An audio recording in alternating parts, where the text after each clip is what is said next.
It was terrifying because it was like, there were so many people to where it was like, are we all seeing this? Like, I mean, are like hearing it? Because there's no train. There was no train.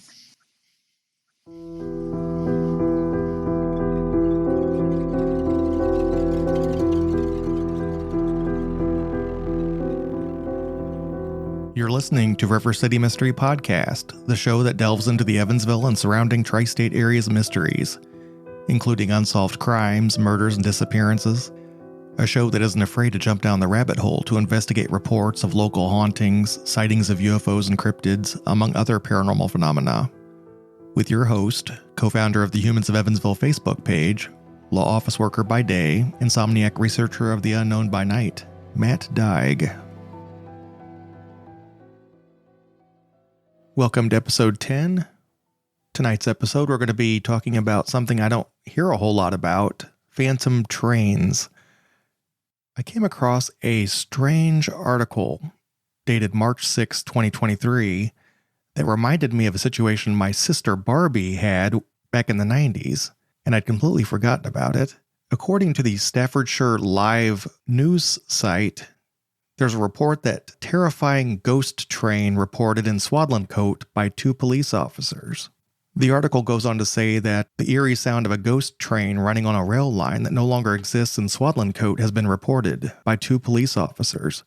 Police constables Joe Stafford and Whitney Holmes Small were left spooked after suddenly hearing the loud rumble of a train as they were getting ready to go out on patrol at Swadlincote Police Station in Civic Way.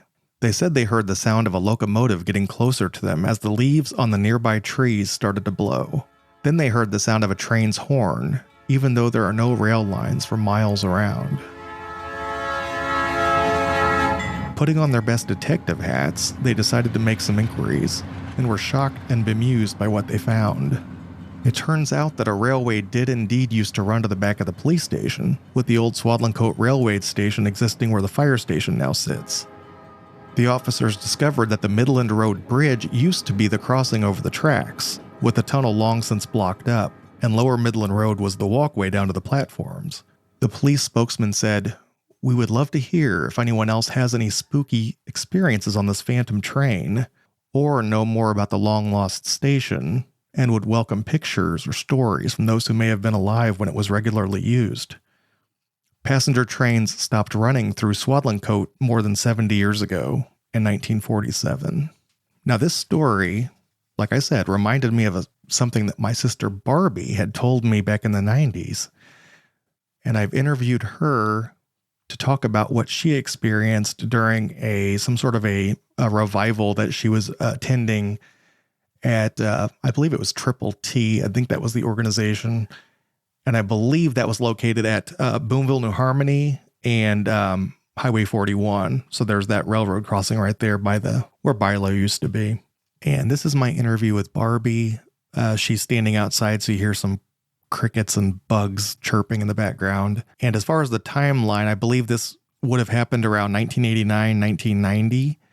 We're not completely sure on that, but that's when she thinks she was about 11 years old. So that would put that around about that time frame. So this is my interview with Barbie.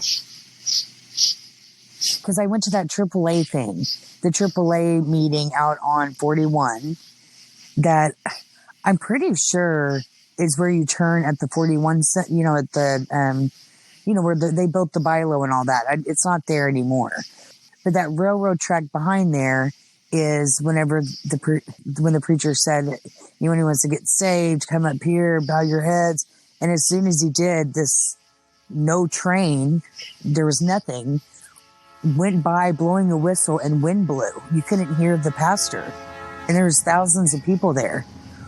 So I wish we could find the article that was in the paper. Because I remember coming home and telling Dad, and then I think it was like in that Sunday paper. So, which was neat, because, there was just so many people who witnessed nothing. You know what I mean? There was no train. To where it was like, what in the world? Everybody heard, wind was blowing, chairs blew over because people were standing. And everybody was on that field. So it was across from Bilo. I'm pretty sure that's where it was. If not, it was the outside. It was like the outside revival almost. So it was like Bethel Temple, Crossroads. It's like all these big churches. So for me, I was, I think, fifth grade maybe. And so it was tons of kids and like youth pastors and a bunch of just different, I mean, people came from out of town. So as soon as a pastor started talking about getting saved and asking God in your life, is when, and telling people to come up front, people will pray for you, or you can stay where you're at and say this prayer. Choo-choo. And literally wind, and I mean everybody's mouths. I mean, it was terrifying because it was like, there were so many people to where it was like, are we all seeing this? Like, I mean, are like hearing it, because there's no train. There was no train. Like the stoplight didn't across the road. You know, like obviously there's a stoplight to where the bar comes down. It didn't come down. It was crazy. I was probably maybe 11. And I mean, it was so exciting being that young. And then like, if it would have just been us, no one would have believed it. But I mean, with so many people, you just couldn't deny what just happened. Do you know what I mean? Like, it was just shock and awe.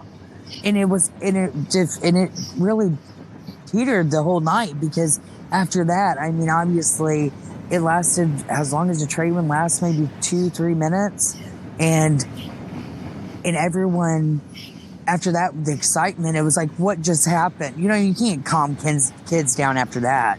You know what I mean? We shortly left. So I necessarily don't think anyone ever went up or they ever finished that prayer, which, I mean, if that was the goal of, you know, the devil, I mean, it worked, because I mean, they didn't finish.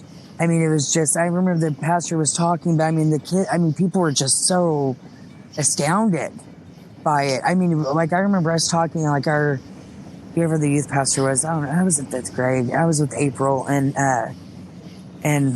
my friend April, and I remember, like, he kept telling everybody be quiet, and it was like, come on. I remember, like, laughing, like, dude, an imaginary train just went by. You be quiet. You know what I mean? Like, kind of joking around about, like, come on. Like we're not going to talk about it. Like, and everybody just kept checking, like, even like on the way, I got picked up, and I remember just being that excited, even talking about it on the way home. Like, it definitely, like, people picked the chairs up, everyone, like, who was closer to the front, like, they moved back. So, I mean, it was just like this chaos for the whole time it was going on. So it was almost like there were so many people in youth to where people were just trying to find the kids if they walked away, or some people ran up to the front to see, you know. I mean, I was in the back, and I still felt the wind, and it was just as loud as it would have been a train and us sitting in a field next to it. I've never had any experiences with a phantom train or anything along those lines, and I haven't really heard a whole lot about that whole phenomenon. I did a little research and found that there are some famous instances of phantom trains. For instance, the Lincoln's funeral train. Apparently, it's said to run regularly from Washington, D.C. to Springfield, Illinois, around the time of the anniversary of Abraham Lincoln's death. And apparently it stops watches and clocks in surrounding areas as it passes. And there are apparently other various stories across the world, actually, regarding these phantom trains. So I don't know what to think of this. Have you ever had any experience with a phantom train? If you have, or if you actually attended that revival back in the early 90s, feel free to jump on my Discord at rivercitymystery.com/Discord, and feel free to share your story. Thank you for joining me for this episode of River City Mystery. Until next time, take care.